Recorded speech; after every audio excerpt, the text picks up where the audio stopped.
Hi, I'm Diane Marie Collins, and you have entered the DM Zone. Today, my guest is author Mara Purl, and we are at the LA Times Festival of Books. Welcome, Mara. Thank you, Diane Marie. I just love being here. I'm so glad to share this with you. This is one of the favorite events for me, and I'm very proud of it for our city of Los Angeles. You know, you don't always think of Los Angeles as a reading city, but we are a huge reading city, and this has turned into the largest book festival in the country, 150,000 visitors. So I have a special place in my heart for this festival, and then I have a special physical place, my booth at the LA Times Festival of Books. My readers come here to find me every year, and then I always also find new readers. And it was funny, you know, when I thought, well, what do you do at a book festival? This is some years ago when I first started doing this. I thought, well, what's going to be in there? I said, okay, there's going to be a table with books and me. But I thought, okay, but what am I really offering to my readers? And I thought, I know, I'm offering them this little coastal town. If you could spend a day or a weekend and get away to a special little coastal town, what would you do? What would you dream? How would the things of your heart have a chance to surface? So this is sort of as close as we can come to recreating the little town. The ocean and the little right? town, that's so right, it's all, it's blue. You know, blue and ocean and shade and a space, just a space. A little place. Yep. And it's exciting this year because you are presenting an advanced reader copy of... Yes. Well, my series, the Milford-Haven Novels, was published by a wonderful small press here in LA, and it eventually gathered enough awards and enough readers that I came to the attention of a New York publisher. So I'm very thrilled.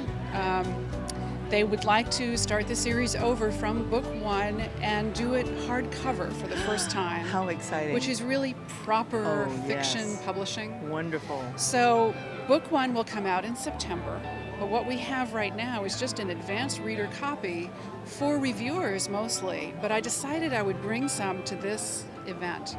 And I'm happy to see a lot of people are interested. Oh yeah, the reaction's been great. Yes, it's exciting.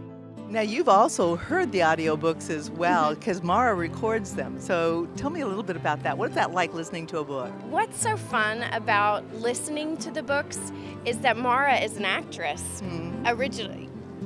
From way back in the early days of her experience, she's truly an actress at heart. So listening to her tell these stories, she really gets into what the characters are saying and what they're doing, and she has just a really rich way of bringing these stories to life. And you're an actress also, so there's some you feel that tied together. Absolutely. Mara and I have a lot of similarities in our lives, and acting is a very close, it's a reason why that we connect.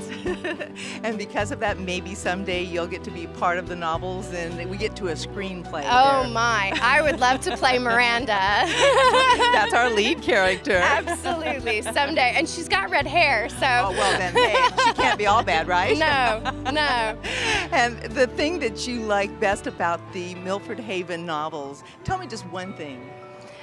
I love the characters. They are so interesting and so real. You really get to know them because it's a series. You get to go on these journeys with them and see how their lives change and how they deal with the issues and the problems and the things that come up, and it's just really fun. It is. It's like real life, but better than.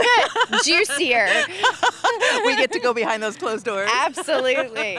Yeah. Great. Yes, it's exciting. Yeah. And the art on the front of it is a really wonderful story as well. Your I good love friend this story. Mary. Yes. Well, my new publisher, Margot, at Bell Keep Books, is very, very astute. She loved the books, but she pointed out, she said, you know, your protagonist is a painter, but your book covers have drawings. And I thought, oh. And aha. And you know how, it was a big aha. I mean, you don't get too close to your own material and you can't. So I had this great friend, Mary Helsapple. She's a world-class, award-winning artist. She's very busy though. I didn't know she'd possibly have time to do my book covers, so I called her. Happily for me, she said yes. Well, when she did the first book cover, I thought, oh, I could feel the reality of the story manifesting itself in the real world. So this is it. This is her watercolor. And it's just, it's absolutely, I think it's just so stunning. And it's a familiar image to my existing readers, and yet it's so compelling. It just draws people right into this world of Miranda Jones, my painter woman. And it's her story. It's her story. It's really And each exciting. book is going to have a different painting, yes, because it's going painting. to go, so it just sounds more involved in having more fun with the artist. Miranda's continuing with her life, the stories, and the artwork now is tied in all together. Exactly. And I invited Mary to come to this festival and actually paint here in my booth. And it's magic. I mean, you see her creating these original watercolors right here. So people are very excited to see her do that. So you must have indeed created a little bit of that Milford-Haven, because she's still able to, in the middle of a park, in the middle of LA, we are creating the small town in the coast of California. Exactly. Central. I met Mara, and she knew that I was a painter, and we talked about her books, and I became very intrigued, because it's wonderful to read about an artist in a book. Mm-hmm. And so conversation would go to, well, what would Miranda take on a trip, and where would she go, and why would she go there? So we would talk for hours, and I realized that she was utilizing me as background information, and I thought, how delightful. What fun. And now the exciting part is that you actually are now painting the covers so that your art is being displayed every time a new novel comes out. Yes, it was very odd. After doing that for for many years, we were having lunch one day, and she realized, oh, well, it should be your watercolors on the cover. And I thought, what a great idea. So it's been a wonderful collaboration. Well, I think the artwork on this first one is just incredible. I'm looking forward to all the other 11 that are going to be coming out one by one. So am I.